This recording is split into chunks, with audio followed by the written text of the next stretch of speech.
Welcome to Meno Quirks, the podcast that says menopause isn't a crisis, it's a comedy. We're talking honest conversation, cold truths, and all the unexpected quirks that come with the midlife plot twist.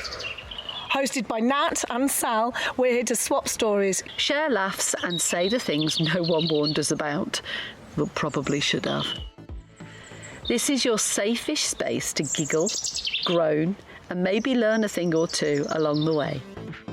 So grab your fan, your favourite snack, and let's get into the glorious weirdness of the menopause. Together! Let's move a little bit closer as well. Okay. Where do you want my mouth? Menopausal mayhem in the bedroom. This is your sexy voice. That's my sexy. Do you want me to do it again? Does that not sound like it's sexy? No, it did. That's why I was asking. Oh, right, okay. Natalie's going to do a very serious piece now. Oh, yes. To just rub us up and get us into the throes of passion. The throes of passion, yes. Menopausal mayhem in the bedroom.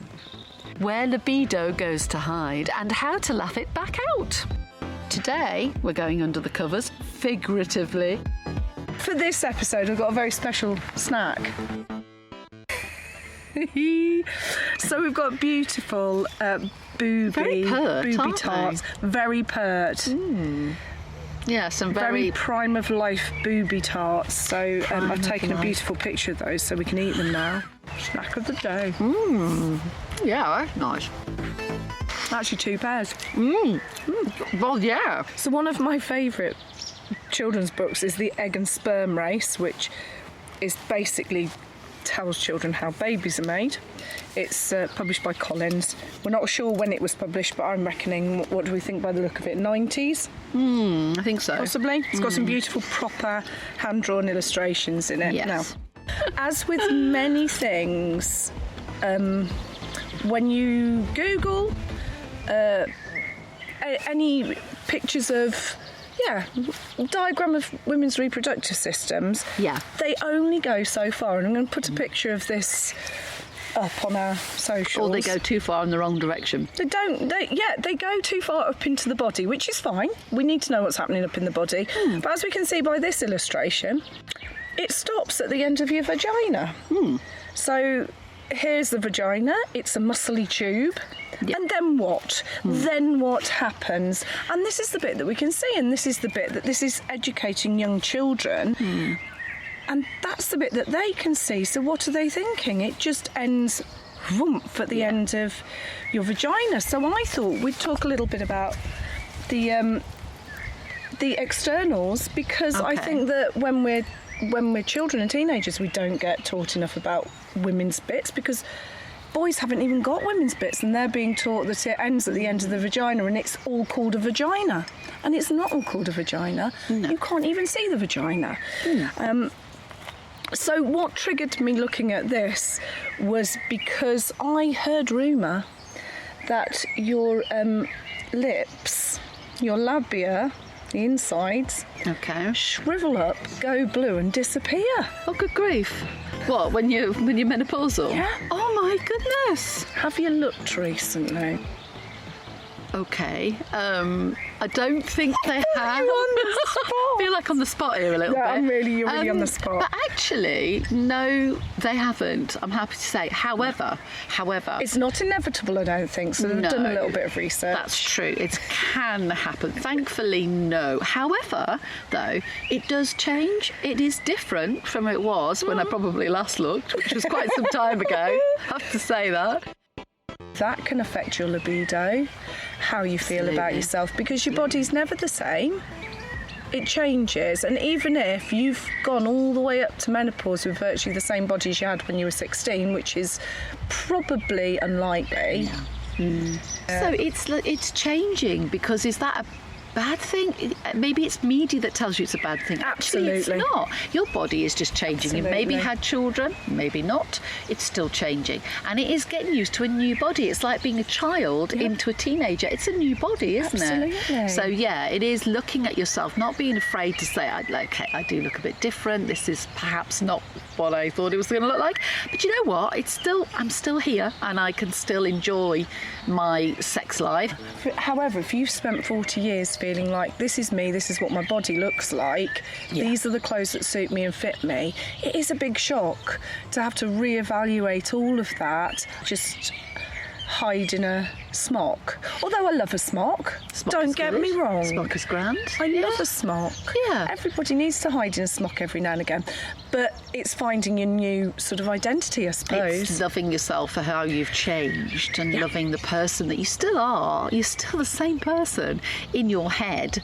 It's just your body has changed. Yeah. And it's inevitable that it's going to change with as much, correction changes that you make physically and mentally. It will still evolve. It has to, because that's what nature does. It evolves. And like you say, that reading that would frighten me. So this is from a page called everydayhealth.com, and it says menopause triggers changes to more than just the vagina. It can also alter the look of the vulva. We see an actual thinning and flattening out of the labia minora. Over time, some women completely lose their labia minora. God. So that's a fact. It's a fact. Okay. And then it's been taken and sort of, your lips are going to turn blue and drop off. Taken and tweaked a bit. Yeah. Well, you've got to laugh, haven't you? I mean, just the thought of it. What's that on the floor? What was that on the floor?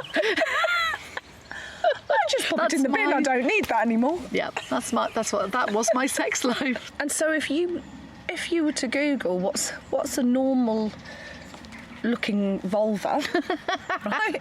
I'd love to see what you find on the internet. Yes, exactly. Yeah. Because there isn't that information you can find, not just in other places. You can find a myriad of things about what normal man's parts look like. Okay. All the different parts. Yeah. Normal women's parts and their makeup. Yeah. Of the makeup of the vulva, which is so much more than, here's where your vagina ends. Boom. Then what? Yeah.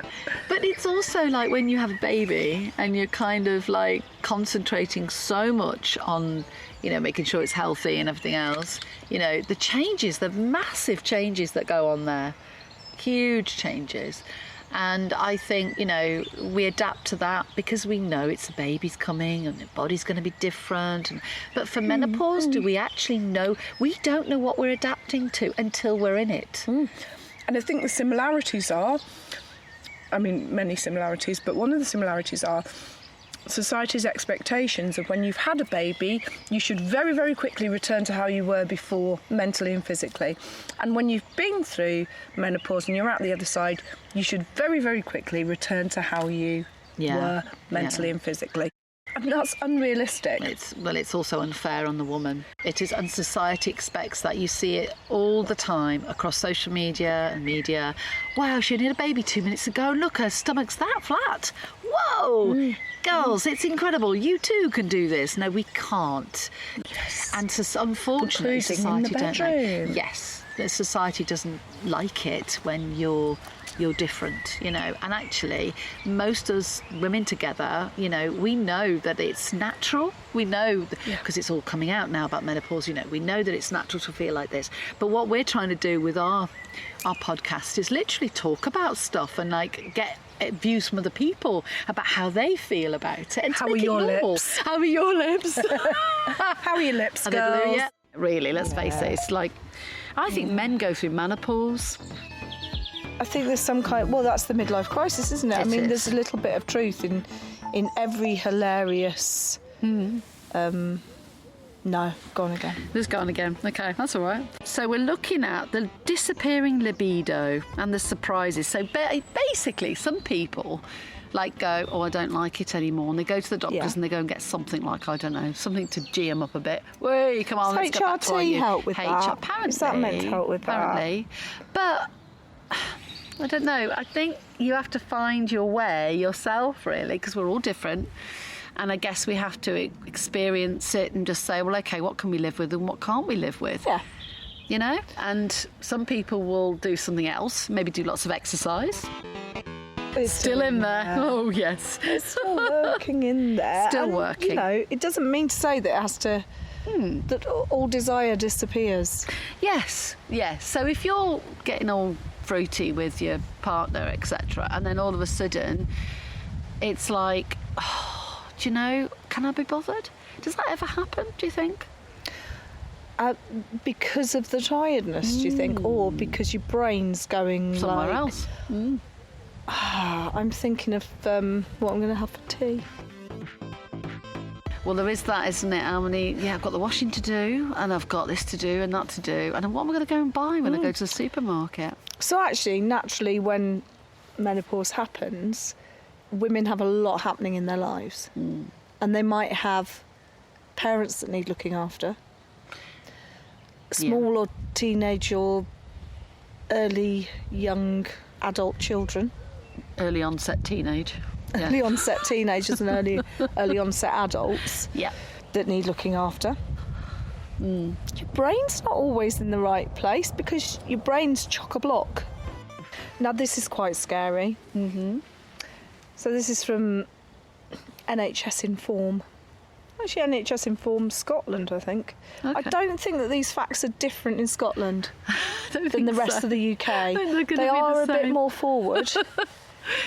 But I think that this is the same fact. It is still possible to get pregnant during menopause. Do you know, I didn't realise that till recently, but yeah, okay. Is that not a very scary thought?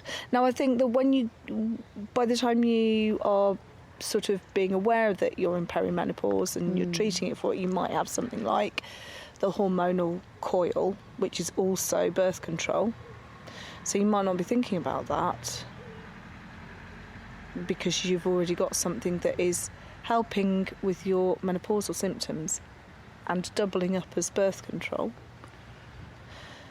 I didn't actually realise about perimenopause until when I started telling a friend about my symptoms. They were, you might be in perimenopause. I thought, what is that?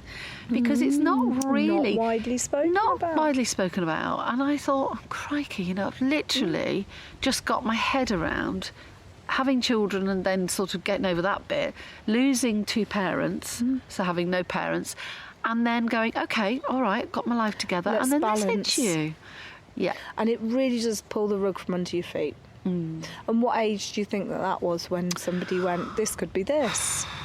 Well, I think I lost my dad when I was in my 50s. So mid-50s? Yeah. Well, no, actually, beginning of 50s. Yes. But people start perimenopause in their 40s. So a lot of the symptoms I could have had in my 40s could actually be perimenopause. So, but the physical side, so not having any, menstruation or anything at all for a year, which is what they usually say, you're in menopause. That's it. You know, I was like no problem until mid-50s. But, some of the symptoms, so some of the really down periods and the very confusing periods might have been might have been perimenopause, but who do you talk to about it? Because, it's like... Because you have to get a very special GP who is very aware of things to be able to guide you through in a medical sense. I did a while ago rang the GP and said, now that Dr. So-and-so has retired, who is your women's health expert? And the receptionist said to me, well, all of the GPs are trained in women's health. OK. So that means they haven't got one, which is really alarming. And I'm not saying that men shouldn't have, because men should have one as well. Yeah. Because there are very specific things to having a male body and having a female body. There are just, there are things to be an expert about there. Yeah, definitely. When you think about certain little blue things, pill. A little blue pill. Yeah, the little blue pill. I mean, there's going to be hard times for guys too, obviously. And Did you just say that? did I just say that? I don't know. Did I just? I did, didn't I? Gaiapause, what we call it? Menopause. Because they might be going through the menopause. They might not be so interested either. No, that's I know true. there are lots That's of, true. It's different for everybody. Certainly is. Clarify that. It certainly is. On the back of it's still possible to get pregnant, Mm-hmm.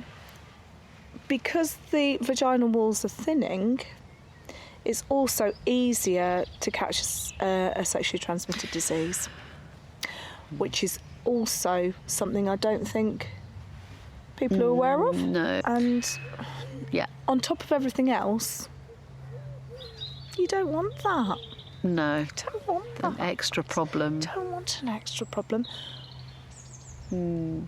That is something that I get. You see all these taboos, isn't it? One, do you want to talk to your GP about that because you're embarrassed? Two, does your GP cover it because do they have time to talk to you about it? Exactly. You don't. No. These things seem like small things that you don't want to, but actually, what you really need is a GP that you can put all your symptoms down and go, which bits of these belong to which part of my human existence? Yes. Is some of it... So I've had chest pains for quite a few years now, and I've had ECGs and everything's fine. Had palpitations, and the ECGs are fine. They have said, yes, that's fine, don't worry, it's not like a heart thing, and we know that palpitations are part of perimenopause. Yep. I think that the stress and tension is part of the chest pains. So after a GP has said no, it's not anything major that's happening here, I feel like you sort of let out into the wild and go, well, because it's nothing to worry about, life-threatening, go away and deal with it. And then we're left, as we will be in a supplements edition. Yeah. What do I do? Yeah, going, what do I do? What do I try? Everybody's different. Things suit different people differently, with no actual hand-holding. With a lot of life, there are places to go to hand-hold you through different, parts of your life. The biggest being deaths, births and marriages. There's always somebody guiding you through. That's very important. So when it comes to libido, that's the same, isn't it? Yeah. And the other thing is, it's the romance I think we look for when we're sort of in that frame of mind. It's more, sure, it's great to get hot and sweaty, but but it's also the romantic side. And isn't if your brain's busy with all the stuff that you've got to deal with life, then you haven't necessarily got the space for it. Having the bandwidth to also get into the space where you feel like you've got enough time, you feel relaxed enough, you feel like you can let your hair down, nobody's going to ring, nobody's going to knock on the door, nobody's going to call you with a loud hailer.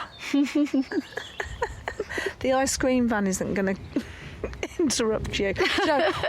But all of those things where you can truly relax, and I think that it's a time of life where we don't get much time where you can truly relax. No, and I think the romance of it is really important. I've got a friend who had come out of hospital. She was very poorly, and she really felt, she said she got home and she felt really quite,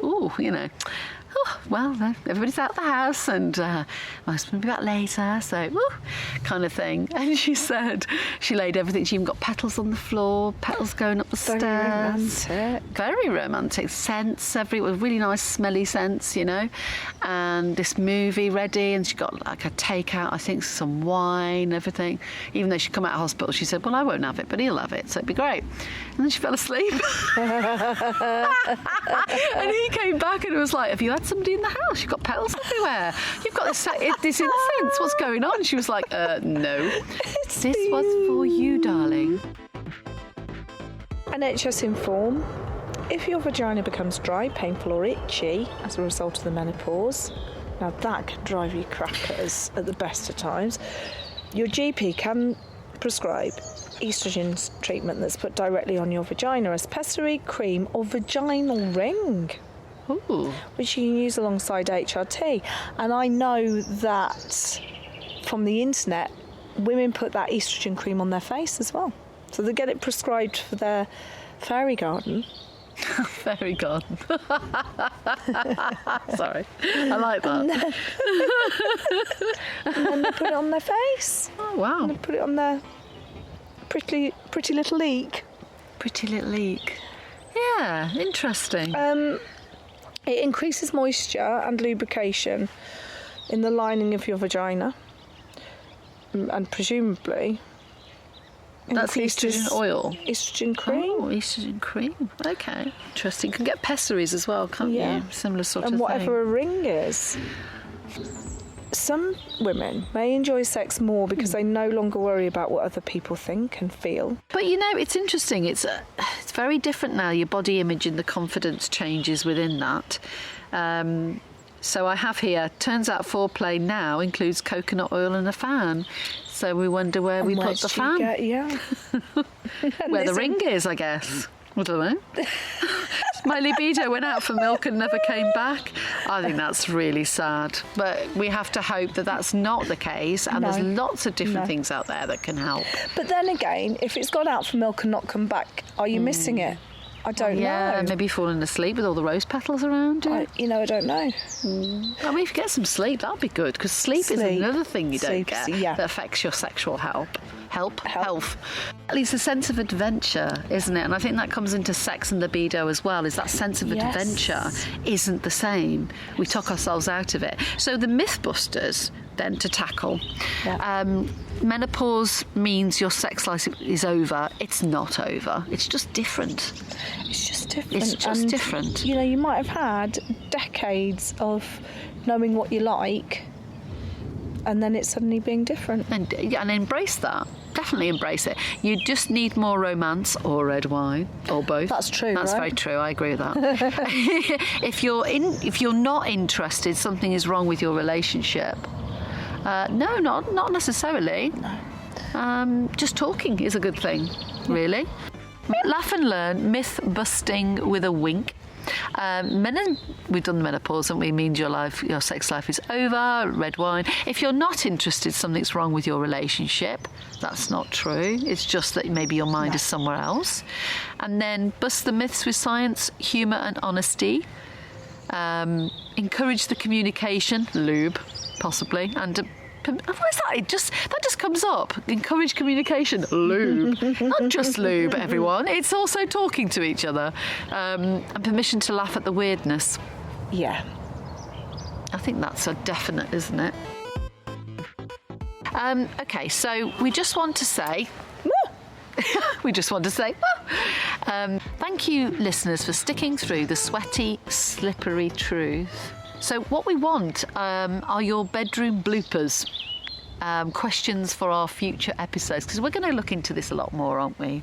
We are. I think. And we're setting up an email at the moment. So what we're going to do is we're going to broadcast that email, and so you can send the little voice notes voice notes off your phone, something that you can think about, and just send them to us, and we'll play that out on air. We would love to know your funny stories about bedroom bloopers and things that have happened. They don't have to be menopausal. They don't have to be menopausal, but just be hilarious. Just legal, I think. Yeah. We don't need to know what... We might need to know what colour your knickers are, but we don't need to know your address. Yeah, that would be good. So until next time, stay cool, sip something pink, and always wear your invisible crown, because you've earned it together. Just a reminder, we're not doctors, and the information shared on this podcast is for informational and entertainment purposes only. Everyone's experience with menopause is different, so please speak with a qualified healthcare provider before making any medical decisions or changes to your health routine. You've been listening to the Meno Quirks podcast, brought to you by Small Talk Podcast.